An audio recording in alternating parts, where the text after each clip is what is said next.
शिवसेना उद्धव बाळासाहेब ठाकरे पक्षाचे वकील कपिल सिब्बल यांनी शिंदे सेनेला अखेर कोर्टात पाडले उघडे।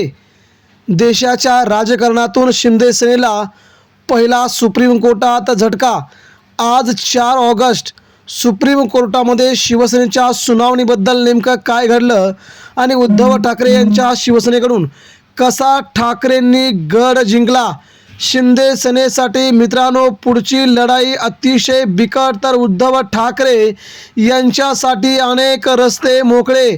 महाराष्ट्राच्या राजकारणामध्ये उद्धव ठाकरे यांचा हा पवित्रा शिंदेंना मात्र प्रचंड संकटात आणणारा आणि शिंदेंच्या शिवसेनेचं चिन्ह गोठवणार। मित्रांनो, या घडीची सगळ्यात मोठी अपडेट बघूया नेमकी काय आहे बातमी तुमच्यासाठी आणि आपल्यासाठी। गेल्या आठवडाभरापासून ज्या सुनावणीकडे महाराष्ट्राचं लक्ष लागलं होते, ज्या शिवसैनिकांचं लक्ष लागलं होतं, त्या मित्रांनो आज 4 ऑगस्टची सीमा आली आणि आज सुप्रीम कोर्टामध्ये सगळ्यांचेच डोळे लक्ष लागले होतं। सगळ्यांचे डोळे लागले होते की आज निकालामध्ये काय घडणार। शिवसेना शिंदे गटाच्या बाजूने निकाल लागणार की उद्धव ठाकरे यांच्या बाजूने निकाल पलटी घेणार। या सगळ्या बातम्या सध्या प्रसार माध्यमांमध्ये सकाळपासून चालत होत्या। काही प्रसार माध्यमं शिंदे सेनेचं पक्षचिन्ह गोठवणार, धनुष्यबाण चिन्ह गोठवणार आणि उद्धव ठाकरे यांच्या हातात शिवसेना देणार, या बातम्या चालवत होते। तर काही बातमीपत्रांनी कपिल सिब्बल यांच्या विजयावरती शिक्कामोर्तब केले होते आणि मित्रांनो घडलं देखील तसंच। सुप्रीम कोर्टामध्ये घडलेली ही सगळ्यात मोठी घडामोड आता तुमच्या लक्षात येत असेल की आज नेमकं काय घडलंय। उद्धव ठाकरेंनी एका दगडात 3 पक्षी गारद केलेत आणि कपिल सिब्बल यांच्यासारखा मोहरा उद्धव ठाकरेंसाठी खूप मोठ्या प्रमाणात ठाकरेंच्या शिवसेनेचं वजन वाढवून देणारा ठरतोय। मित्रांनो, देशाच्या राजकारणामध्ये घडलेली ही सगळ्यात मोठी अपडेट, उद्धव ठाकरेंच्या शिवसेनेचा दमदार आणि शानदार विजय। नेमकं काय घडलंय ते आपण तर बघणारच आहोत। पण मित्रांनो, राहुल नार्वेकर यांच्या विरोधातील याचिका, 40 आमदार आणि एकनाथ शिंदे यांच्या विरोधात ही याचिका आणि त्यानंतर केंद्रीय निवडणूक आयोग यांच्याबद्दलची याचिका, आज तिन्ही याचिकांच्या विरोधात सुप्रीम कोर्टामध्ये उद्धव ठाकरे दंड थोपाटले।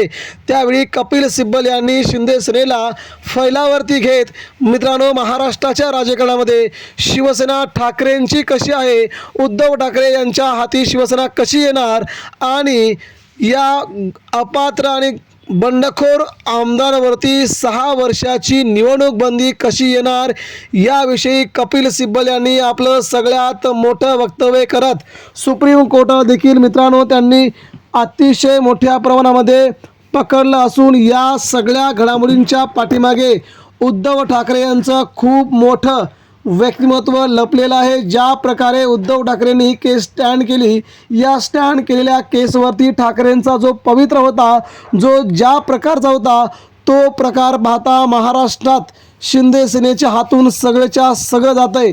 पक्ष चिन्ह देखील जात आहे। शिंदे सेनेच्या हातातून आपला संपूर्ण राजकारणाचा व्यास जातोय आणि उद्धव ठाकरे यांच्या हाती राहुल नार्वेकर यांची सगळ्यात मोठी अपात्रता सिद्ध होते। मित्रांनो, आज काय घडलं ते देखील आपण जाणून घेतोय। कपिल सिब्बल हे पहिल्यापासून शिंदे गटाच्या वकिलांवरती बहारी पडले आणि ते शेवटपर्यंत लगातार 2 तास त्यांनी उद्धव ठाकरे यांच्या बाजूने कसा निकाल येईल या दृष्टीनं आपला जबरदस्त युक्तिवाद केला। हा युक्तिवाद असा होता की सुप्रीम कोर्टाला देखील मान्य करावं लागलं की खरंच शिवसेना उद्धव ठाकरे यांच्या पक्षावरती अन्याय झाला होता।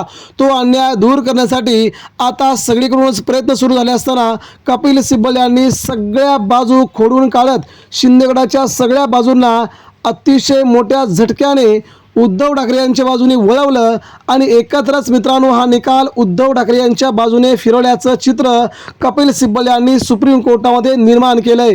शिंदे सेनेच्या हातात आता काही राहिलं नसून फक्त त्यांची आता एक वेळेस सुनावणी होईल, त्यांचे वकील त्यांची बाजू मांडतील, परंतु ऐनवेळी या निकालावरती शिक्कामोर्तब हे उद्धव ठाकरे यांच्या बाजूने झालेलं असेल असं सध्या या प्रथमदर्शनी आजच्या सुनावणीवरून कळतंय। परंतु मित्रांनो, उद्या परत 5 ऑगस्ट रोजी उद्धव ठाकरे यांच्या शिवसेनेची सुनावणी सुप्रीम कोर्टामध्ये होते। सुप्रीम कोर्टामध्ये ही सुनावणी उद्या 5 ऑगस्टला ठेवावी असं पुन्हा कपिल सिब्बल यांनी सुप्रीम कोर्टाकडे मागणी केली होती आणि सुप्रीम कोर्टाने देखील ती मागणी मान्य करत उद्या दुपारी ठीक 2 वाजता या सुनावणीला सुरुवात होईल। कपिल सिब्बल आणि शिंदे सेनेमधलं हे वादंग, हे युद्ध उद्या दुपारी 2 पासून पाहायला मिळेल। मात्र सध्याच्या या झालेल्या सगळ्या घडामोडींमध्ये कपिल सिब्बल एकच नाव शिंदे सेनेला सुप्रीम कोर्टात भारी पडल्याचं चित्र यावरून स्पष्टपणे दिसलं मित्रांनो, आणि उद्धव ठाकरेंच्या अगदी समीप हा निकाल आल्याचं जाणवत आहे।